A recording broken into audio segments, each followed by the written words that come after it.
To the one who truly made me the man I am today, my son David said, raising his glass toward Patricia Pierce. The tent fell silent for a beat, then erupted in applause. A few heads turned toward me, standing alone by the cake table. Others didn't even notice. I stood still, not blinking, as David smiled at Patricia and raised his glass higher. To the real mother who shaped me from the beginning. I placed the cake knife carefully on the table.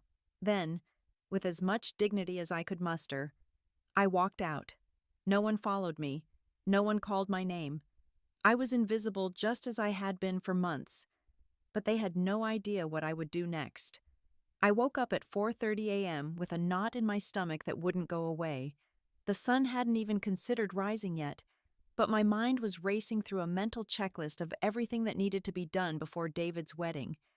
Sleep had become a luxury I couldn't afford merely 2 hours last night after finalizing the seating arrangements until midnight.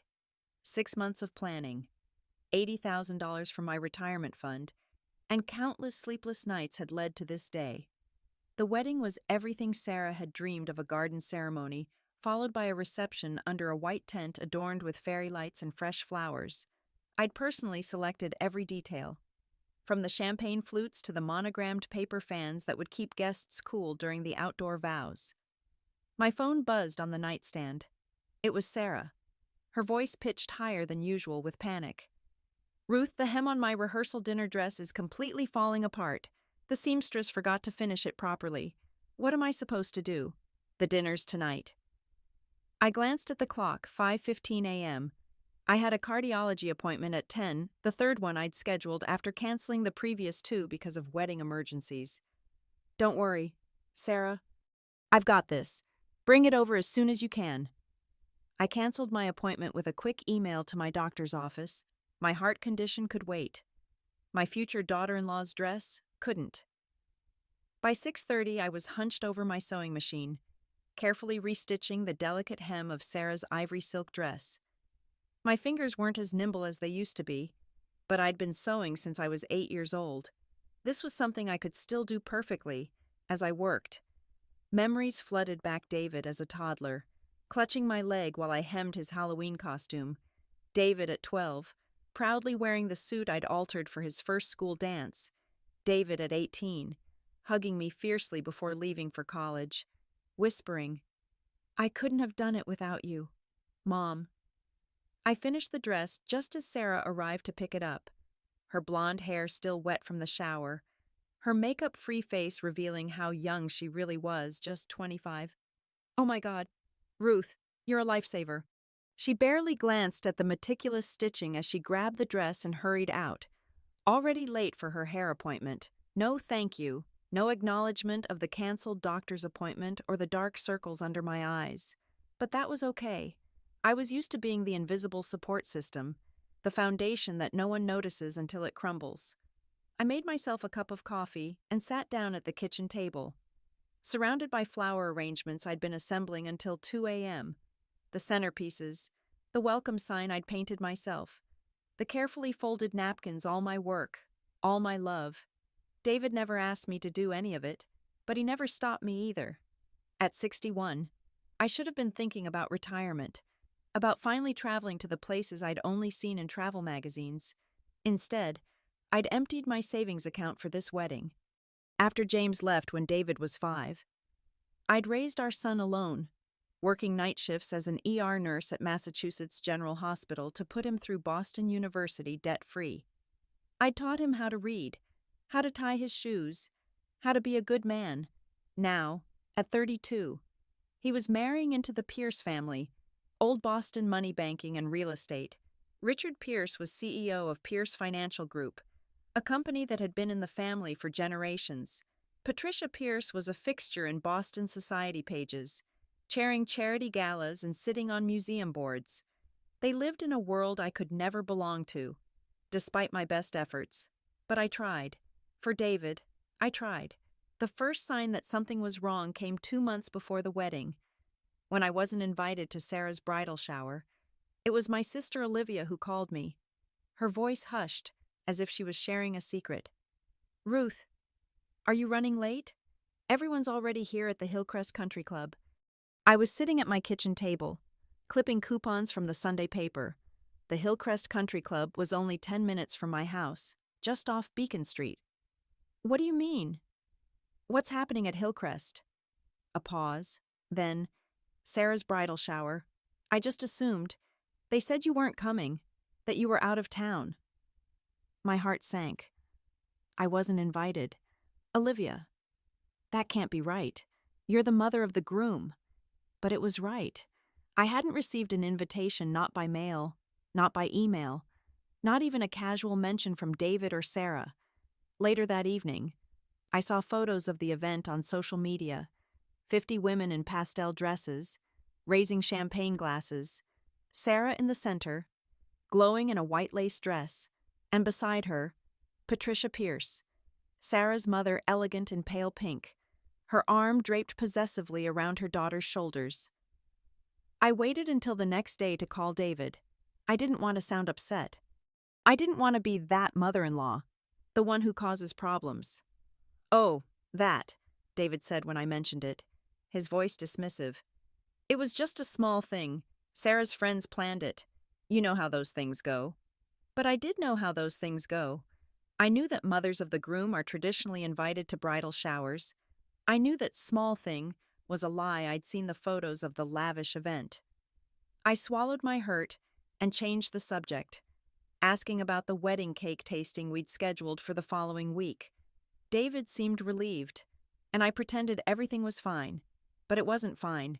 It was the first crack in what I'd thought was a perfect relationship with my son. David had changed since his engagement to Sarah Pierce. I noticed it gradually. At first, missed Sunday dinners, shorter phone calls, vague excuses about being busy with work.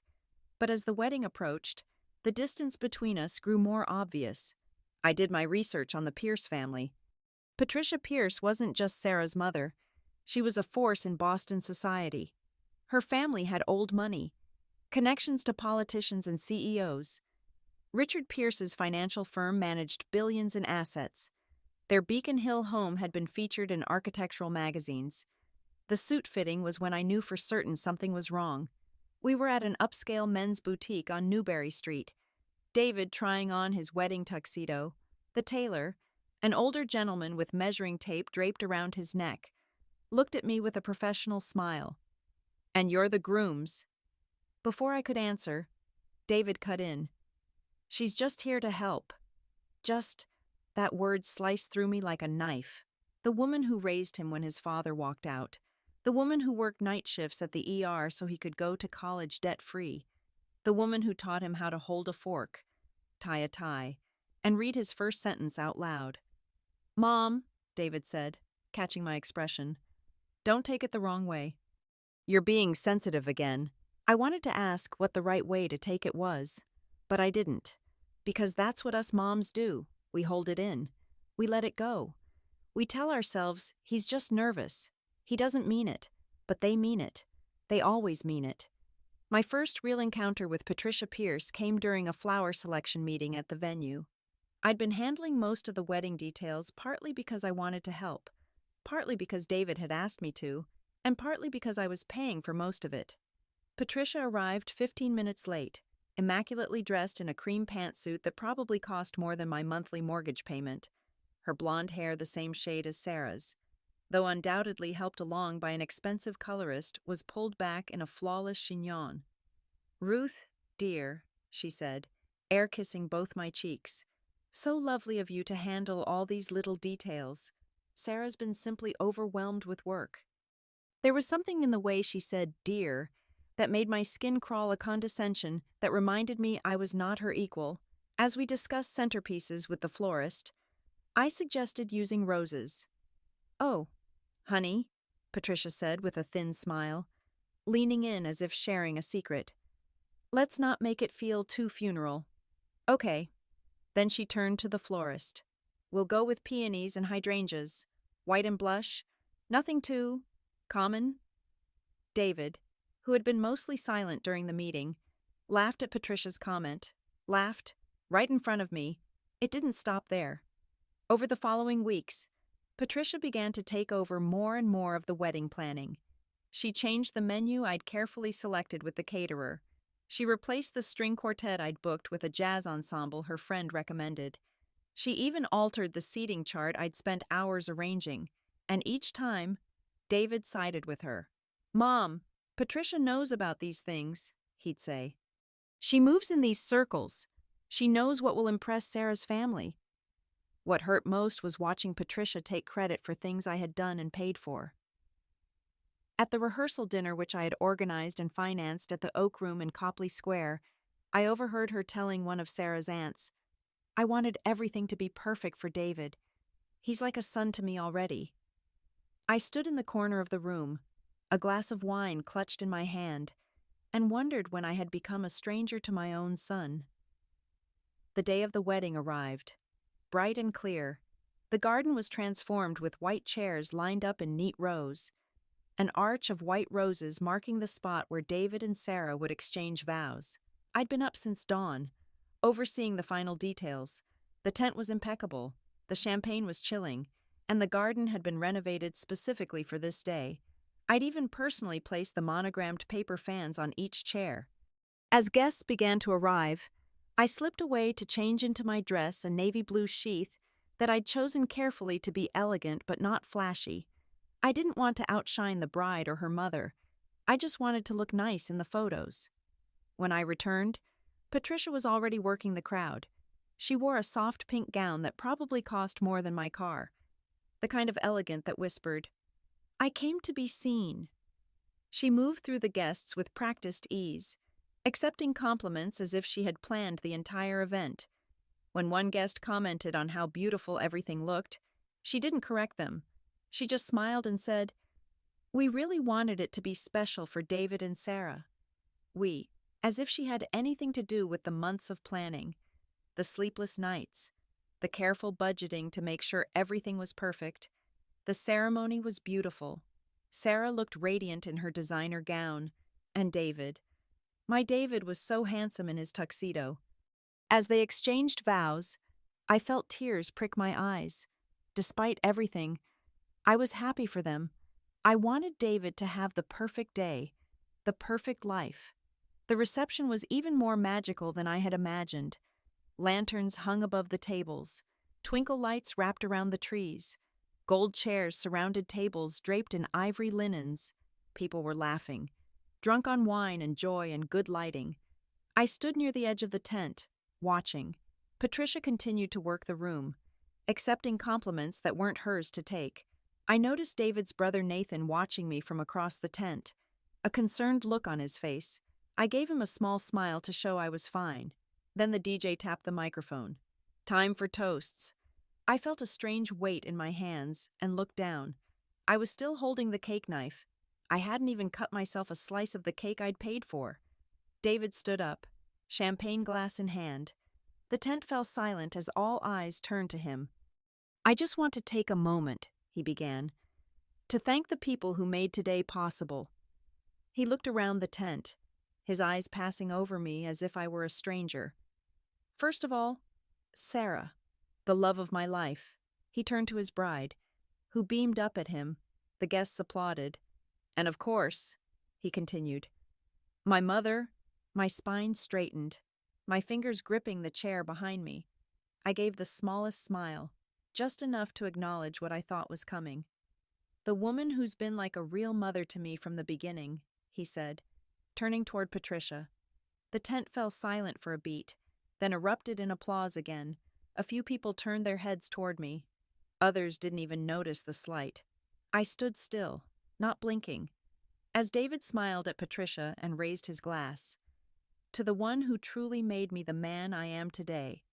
Patricia's eyes glistened with what might have been tears, or perhaps just the strategic application of eye drops.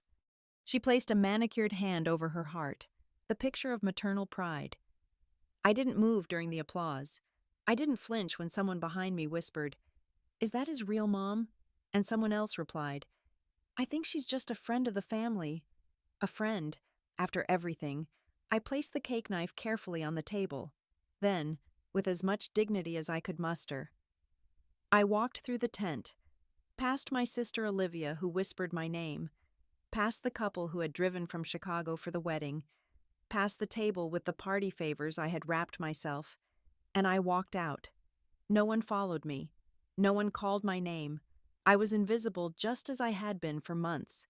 I didn't go home right away.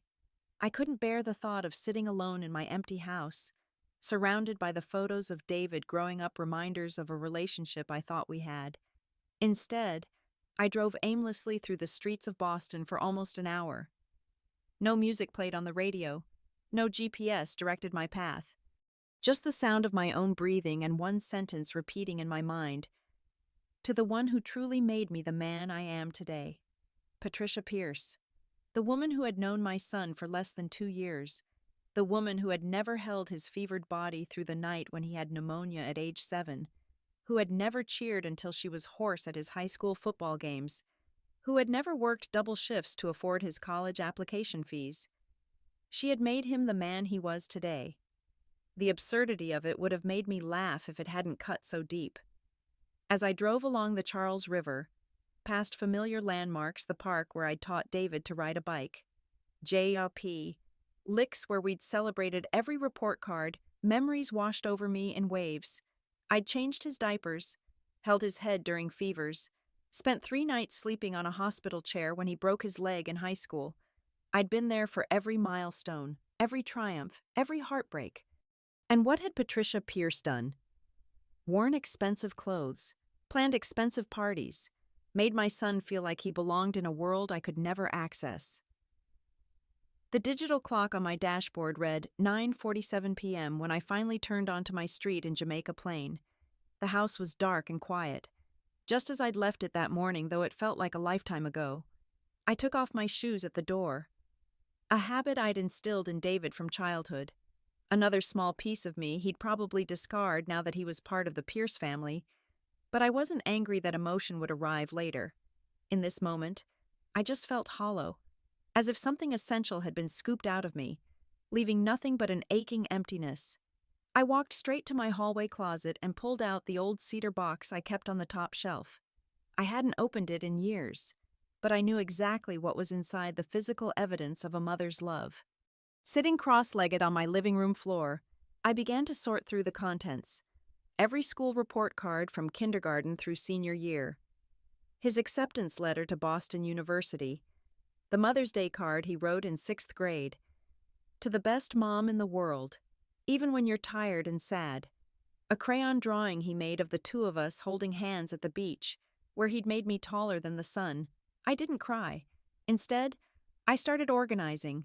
First, I went to my home office and printed the final receipt from the wedding planner, $83,247, paid entirely from my account.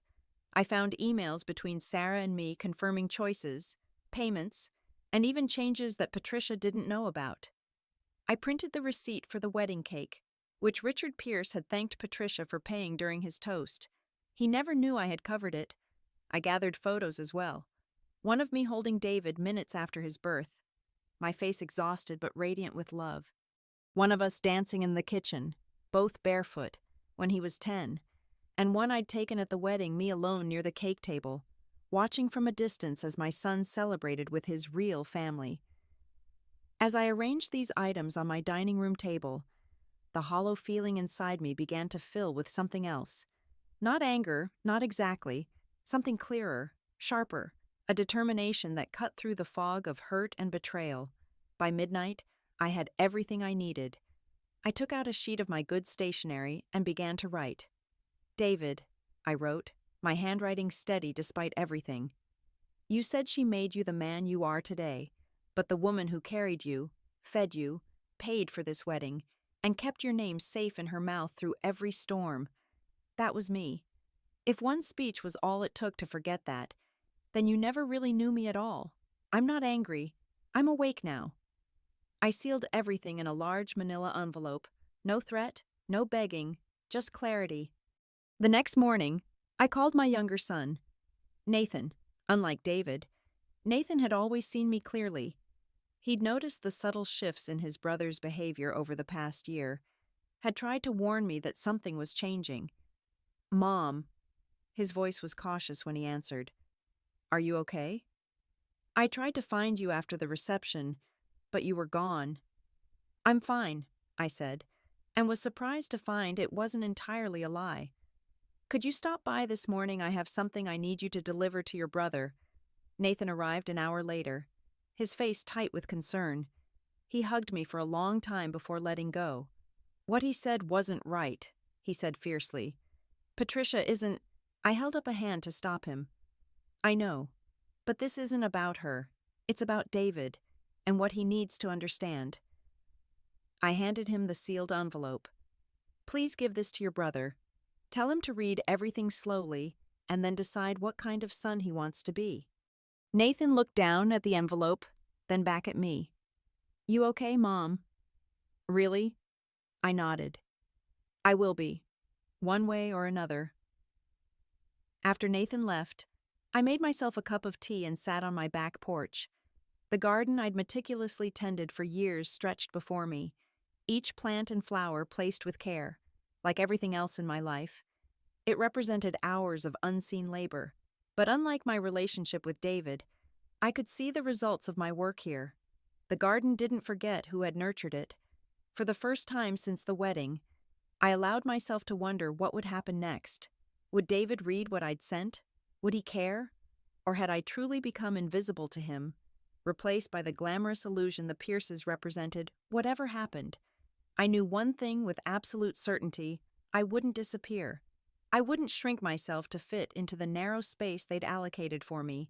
I had spent my entire life being strong for David. Now it was time to be strong for myself.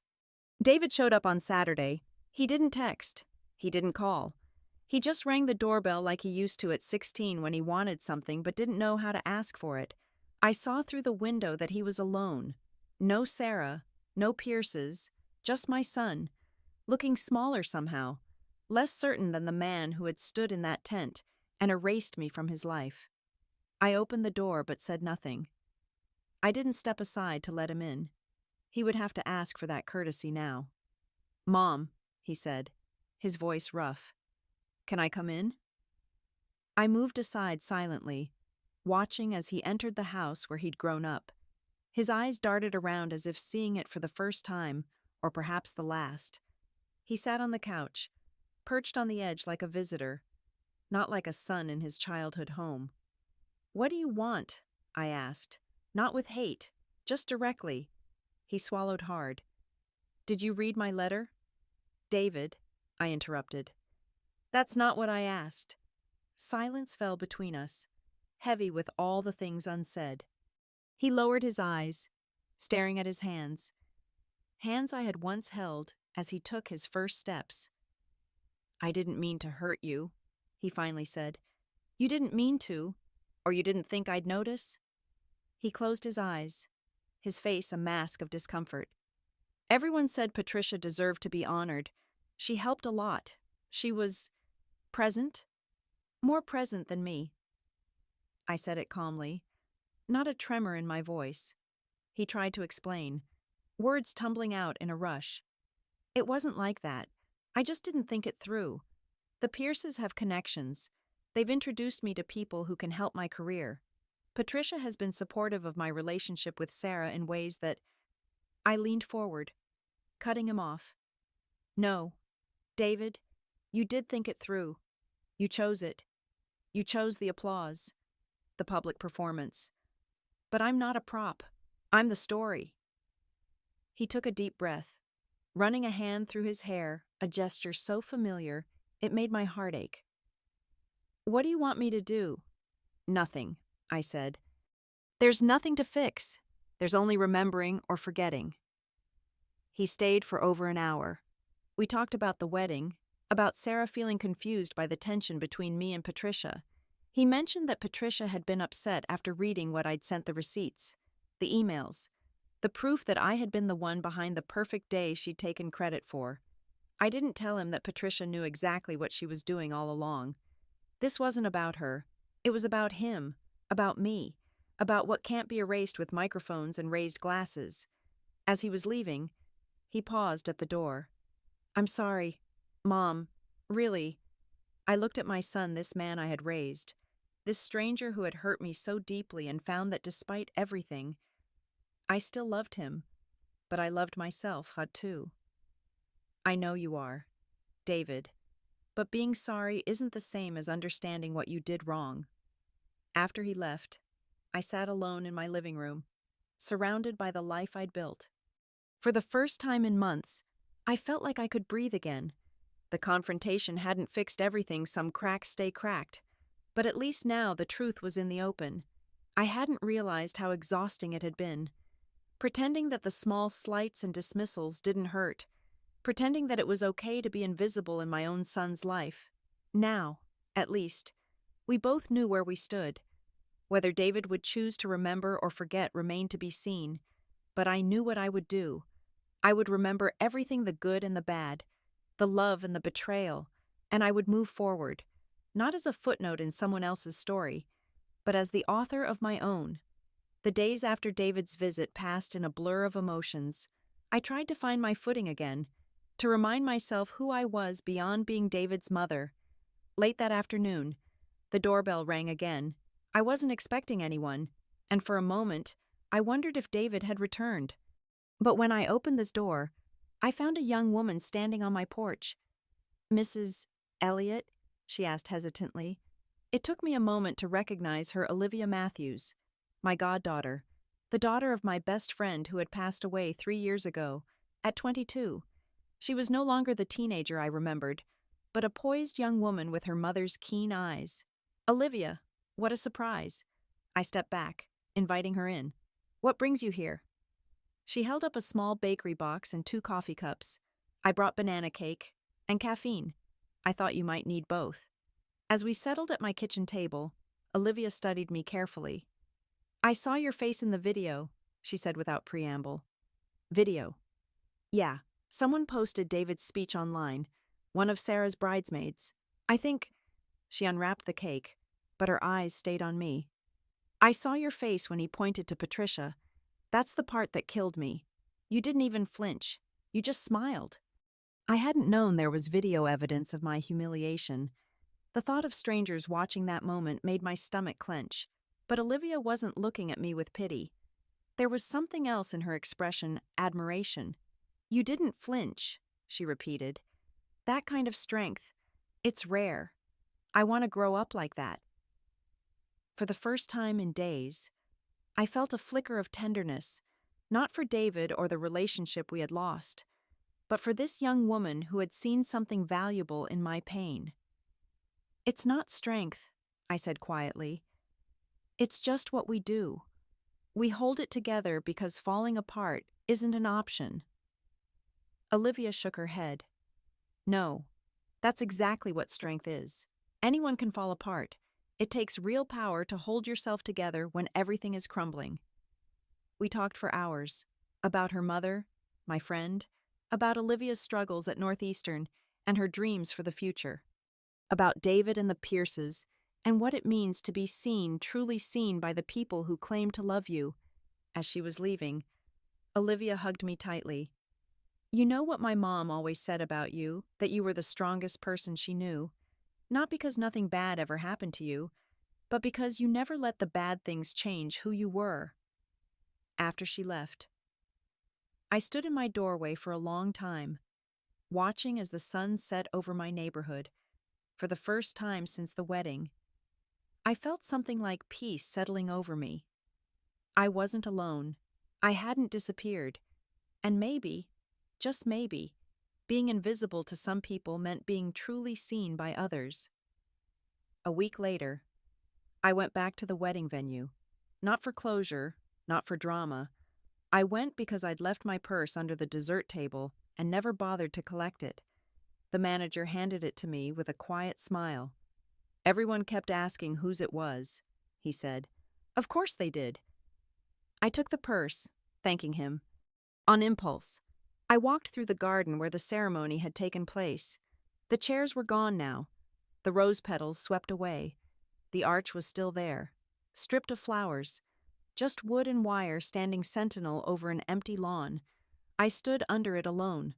No music, no guests. Just me and the memory of what had happened here. And I realized something important: I didn't need to be in their photos to exist. I didn't need their toasts or hashtags to prove my worth, because the ones who truly see us don't need reminders of who we are. That evening, I invited Olivia, and Nathan for dinner. We sat around my dining table with old photo albums spread between us. David as a baby, as a teenager, at the science fair, at prom. Stories and laughter flowed as freely as the wine. Olivia pointed to a picture of me holding David in the snow, both of us bundled against the cold, my face young and unlined. "You look exactly like you do now," she said thoughtfully. "How's that?" I asked, curious about what she saw. She smiled, like you never needed to be thanked to be powerful. "I don't know if David will ever truly fix what he broke. Maybe some cracks stay cracked. But I do know this: I stopped waiting for the apology and started living with the truth. Let them rewrite the speech. I'll keep the story." 3 weeks after the wedding, I was pruning roses in my garden when Olivia called. Her voice was tight with concern. "Have you seen the news about Pierce Financial?" I hadn't, after returning to work at Mass General. I'd been focusing on rebuilding my routine, finding comfort in the rhythm of ordinary days. I wiped soil from my hands and went inside to check my laptop. The headlines were splashed across every financial news site: Pierce Financial under federal investigation. SEC probes potential fraud at Boston banking giant. Richard Pierce steps down pending investigation. My first thought, to my surprise, was of David. Whatever was happening with the Pierces would affect him too, both professionally and personally. Though he worked for a different investment firm, his connection to the Pierce family was now public knowledge. I hesitated before picking up my phone. Our last conversation had ended with an uneasy truce, but no real resolution. Still, he was my son. I dialed his number. It went straight to voicemail. "David, it's Mom. I just saw the news about Pierce Financial. I wanted to check if you're okay. Call me if you need anything." I hung up, not expecting a response. But less than 5 minutes later, my phone rang. David's name flashed on the screen. "Mom?" His voice was strained. "I was about to call you. Are you all right? Is Sarah okay?" A long pause.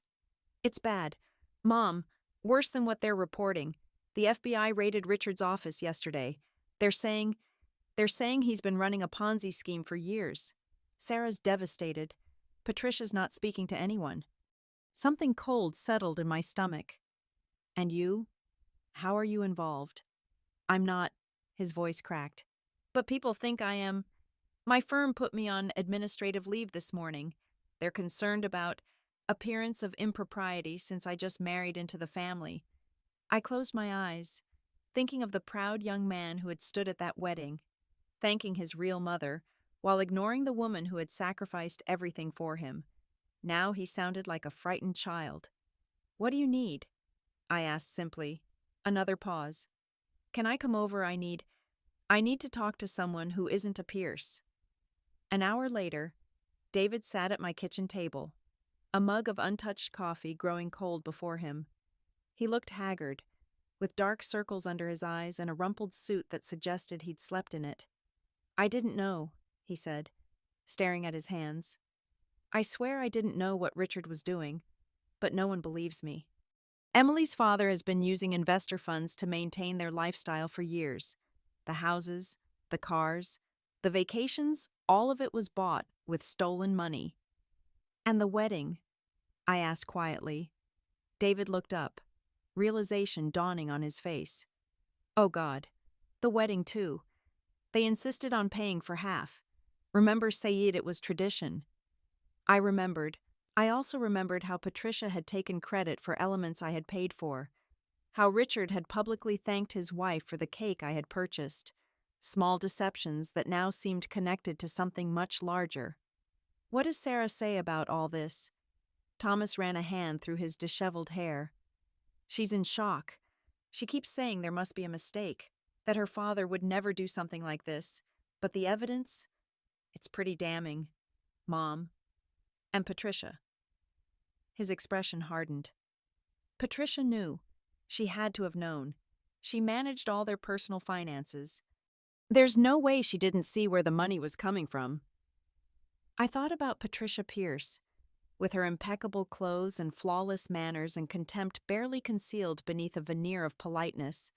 I thought about how easily she had inserted herself between me and my son. What happens now? I asked. I don't know.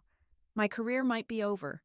Sarah might lose her job too. She works for a subsidiary of her father's company.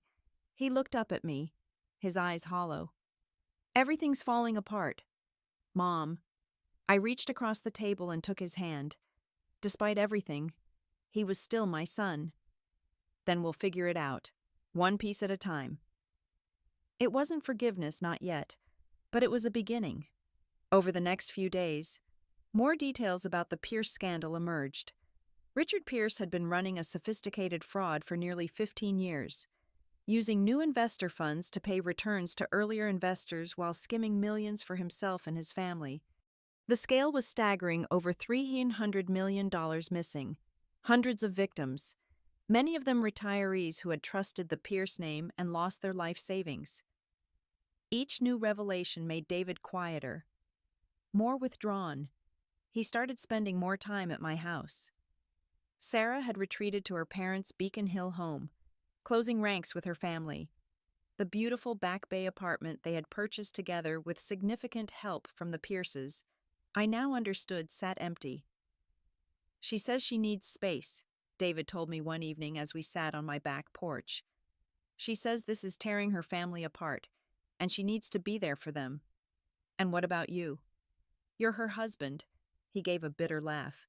Apparently that matters less now that I can't help her father's case. Patricia suggested that I might be more useful if I cooperated with authorities, as if I know anything to cooperate with. What does that mean? David looked out at the garden, his expression troubled. I think she wants me to take some of the blame, to say I knew things I didn't, to make Richard look less culpable. I felt a surge of anger so strong it nearly took my breath away. You can't be serious. I think she is. Sarah hasn't said it directly, but she keeps talking about family loyalty and how we all need to protect what matters. He turned to me, his eyes searching my face. They're not who I thought they were, Mom. No, I said quietly. They're not.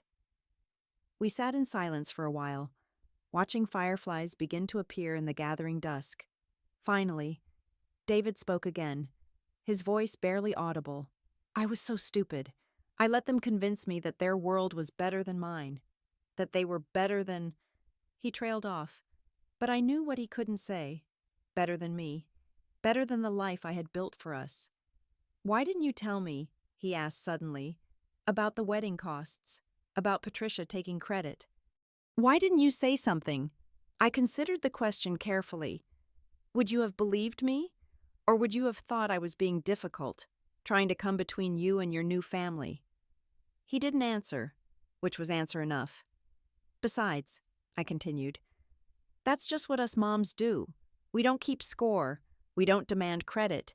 We just keep showing up, keep loving, even when it's hard, even when we're invisible. David was quiet for a long moment.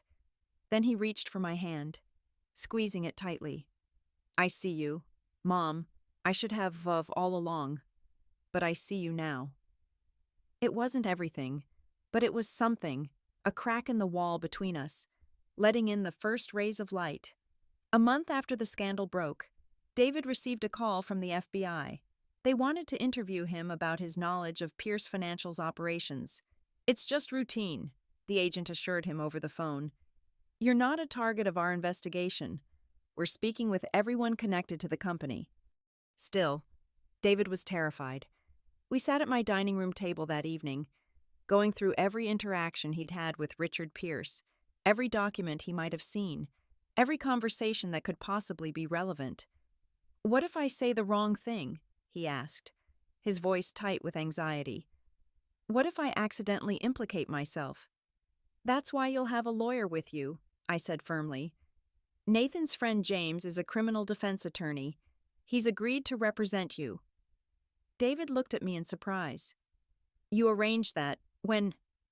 The day the story broke, I knew this was coming. David, the Pierces have too many connections, too much money. They'll find a way to protect themselves, even if it means sacrificing you. He flinched at my bluntness, but didn't argue. The past month had stripped away many of his illusions. The interview was scheduled for the following week. In the meantime, David received a text from Sarah asking to meet. "Should I go?" he asked me, showing me the message. I wanted to say no.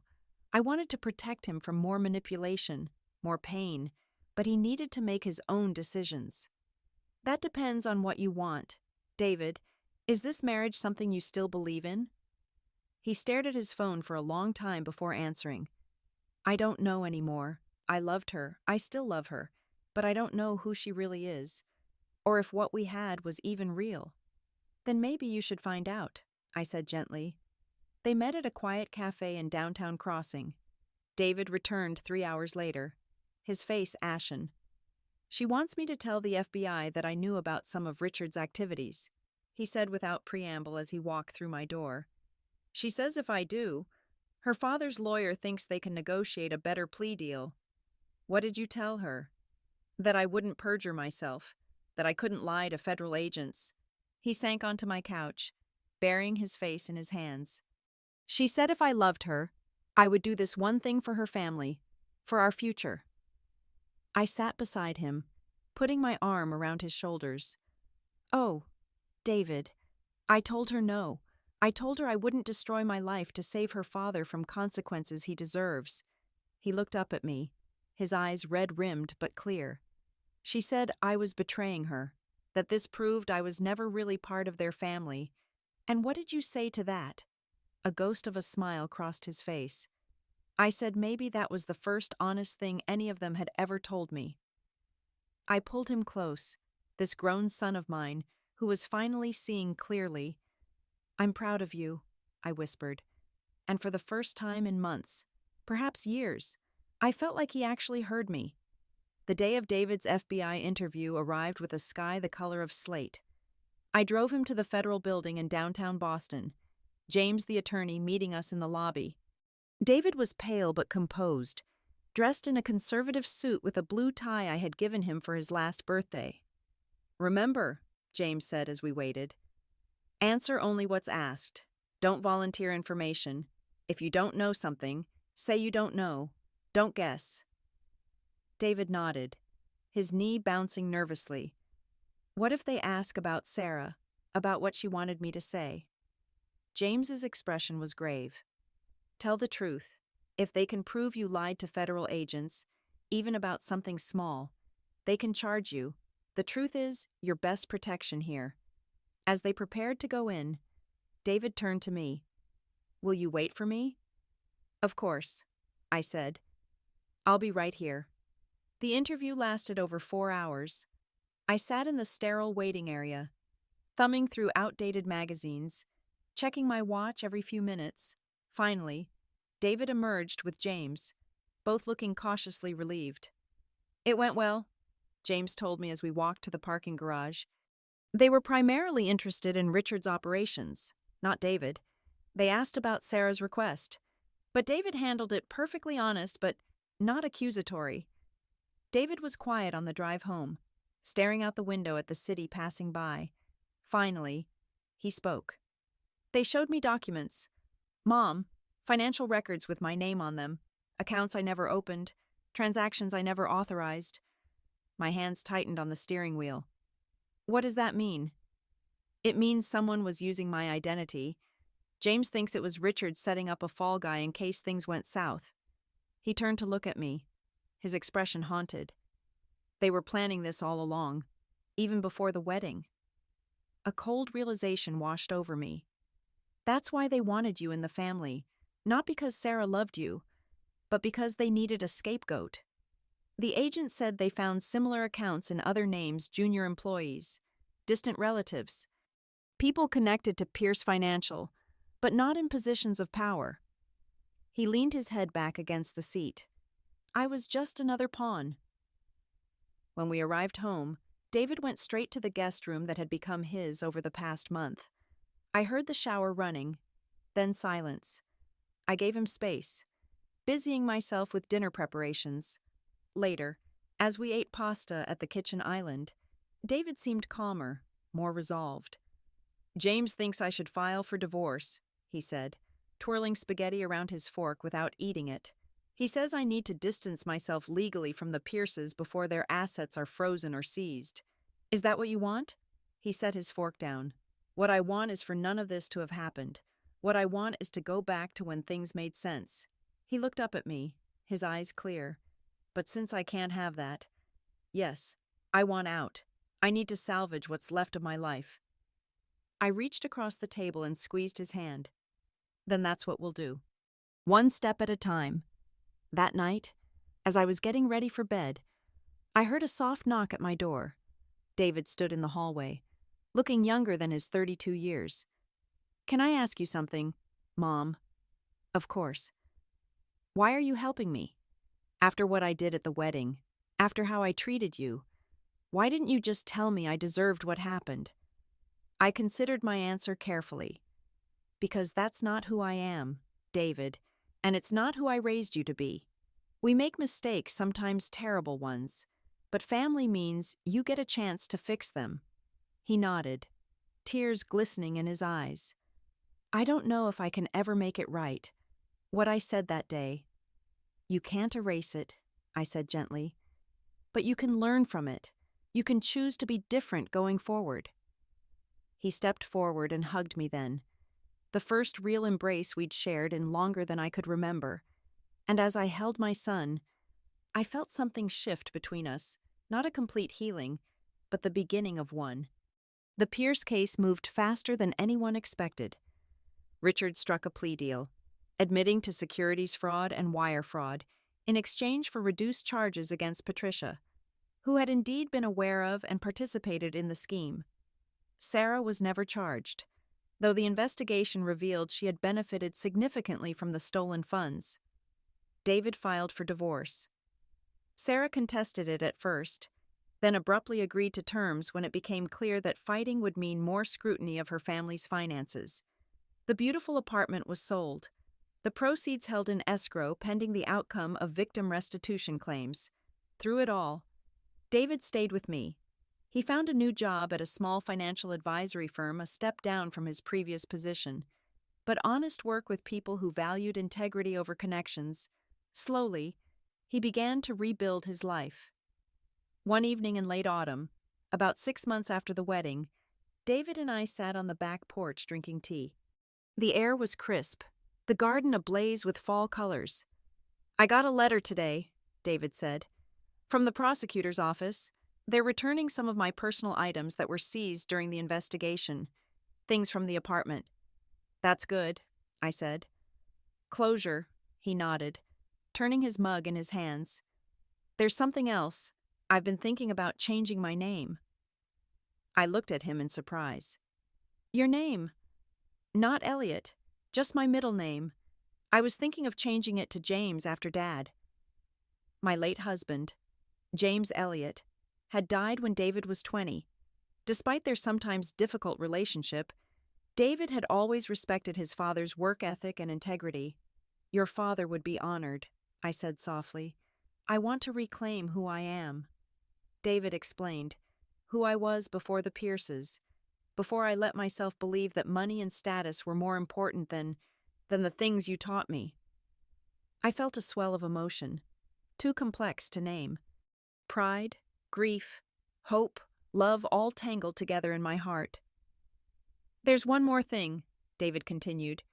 Reaching into his pocket, he pulled out a small box and handed it to me.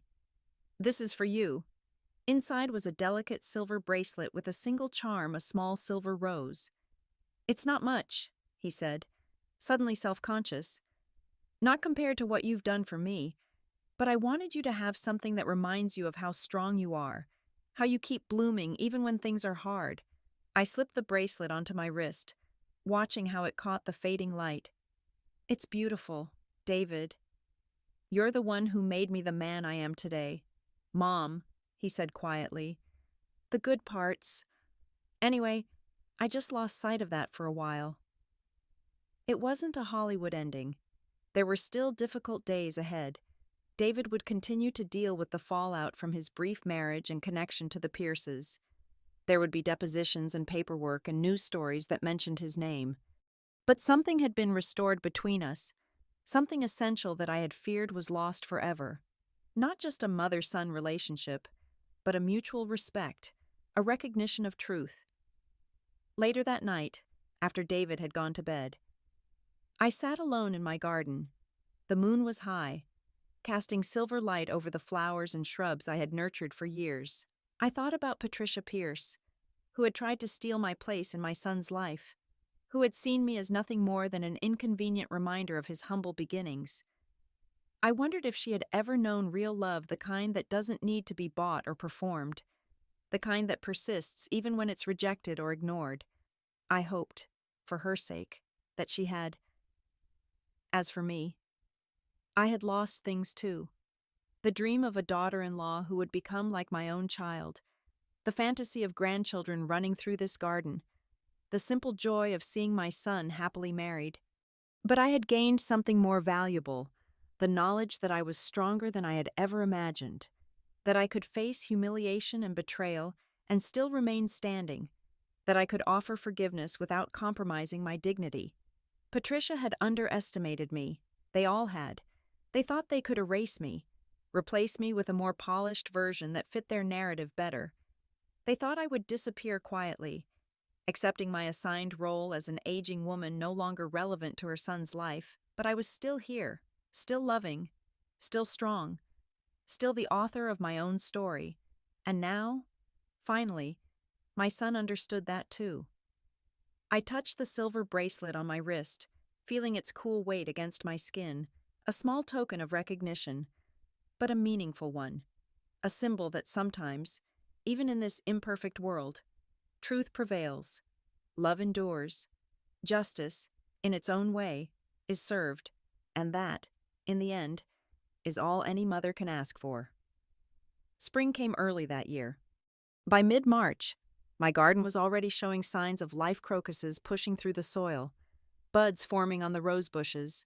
I had spent the winter replanting, reorganizing, creating something new from the established roots.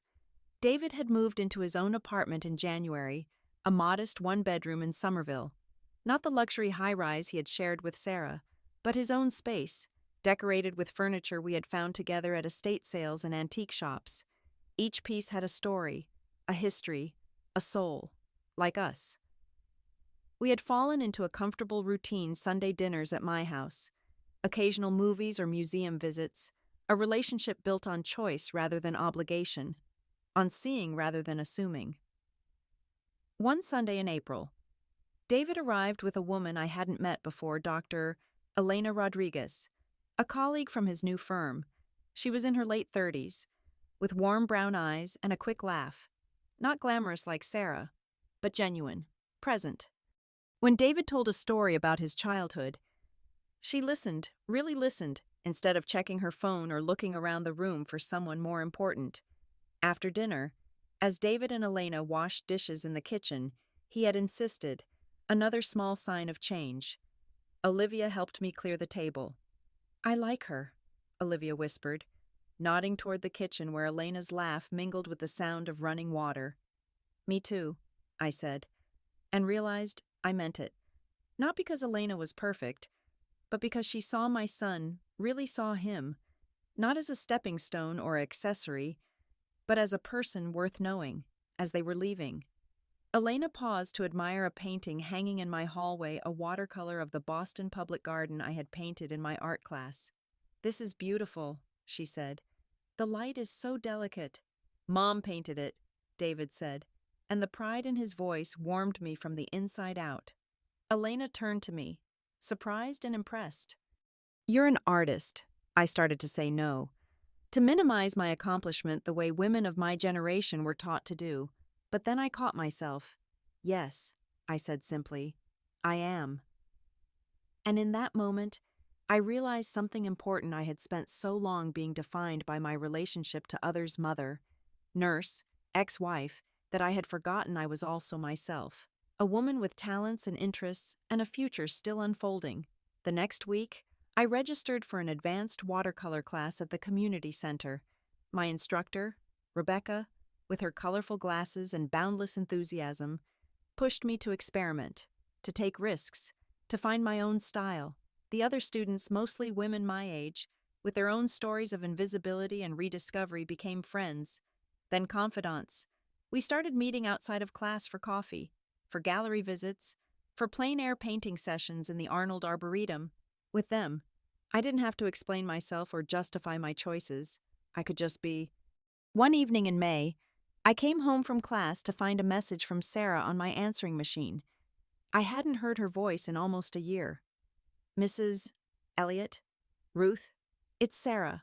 I was hoping we could talk.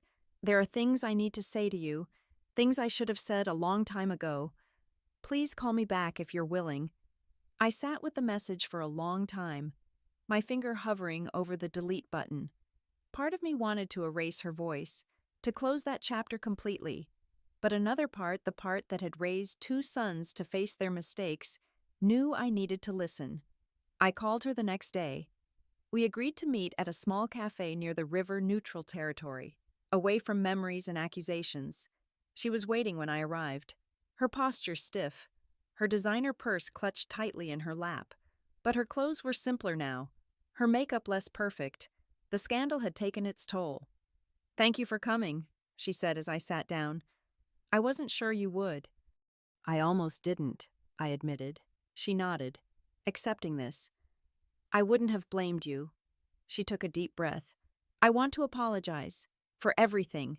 For how I treated you. For how my family treated you. For what happened at the wedding." "Did you know," I asked, "about what David was going to say in his speech?" She looked down at her hands. "I didn't know exactly, but I knew my mother had been working on him, telling him how important it was to acknowledge her publicly. I should have said something." "Why didn't you?"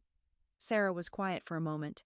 "Because I wanted to believe we were better, that my family was better, that the life I was offering David was better than—" She trailed off. "Than the one I gave him." I finished for her.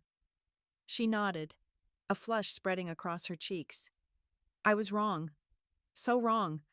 My father is going to prison. My mother might too. Everything they built was a lie." She looked up at me, her eyes bright with unshed tears. "But what you built with David was real, and I helped destroy it." I didn't rush to reassure her. I didn't tell her it was okay, because it wasn't. Some hurts go too deep for easy forgiveness. "I'm not asking you to forgive me," Sarah continued, as if reading my thoughts. "I just wanted you to know that I understand now. What we did to you, what we took from you." She reached into her purse and pulled out an envelope. "These are from the wedding. Photos of you that didn't make it into the album.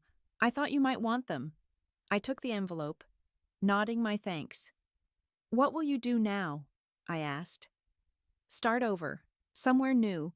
Somewhere without the Pierce name hanging over me." She gave a small, sad smile. "Try to be more like you." As we parted, she hesitated, then said, "David was lucky. You know, to have a mother like you. I see that now." I watched her walk away, her shoulders straighter than when we had sat down. Not forgiven, perhaps, but unburdened in some small way. And I found that I didn't hate her. I didn't even resent her anymore. She was just a young woman who had made mistakes, influenced by parents who had taught her the wrong values.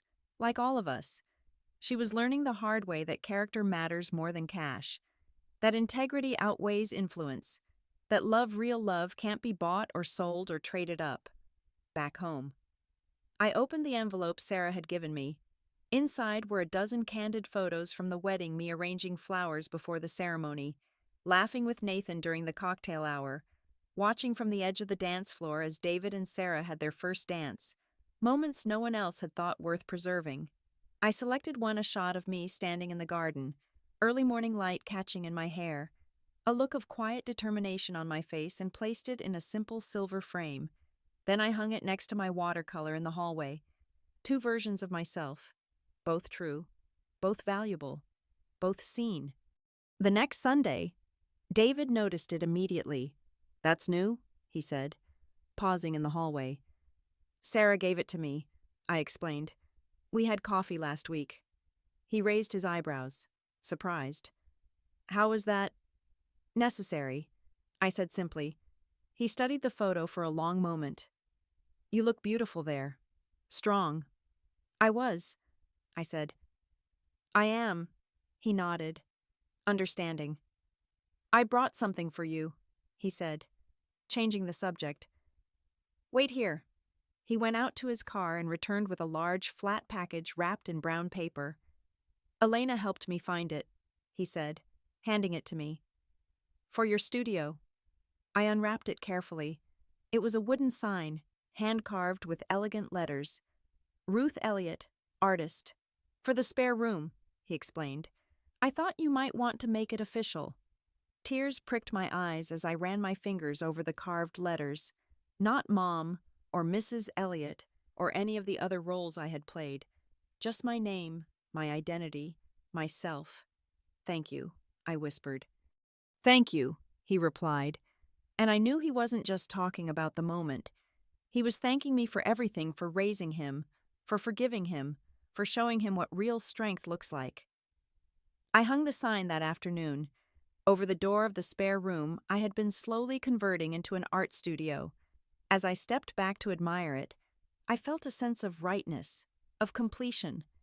This was my new chapter, not defined by loss or betrayal or even reconciliation, defined by me, by what I chose to create, by the woman I had always been beneath the roles and responsibilities, the invisible mother, finally, fully seen. What would you do if you were in my place? Have you ever been through something similar? Comment below. I'd love to hear your stories of resilience and rediscovery. And remember, you are not a footnote in someone else's story. You are the author of your own.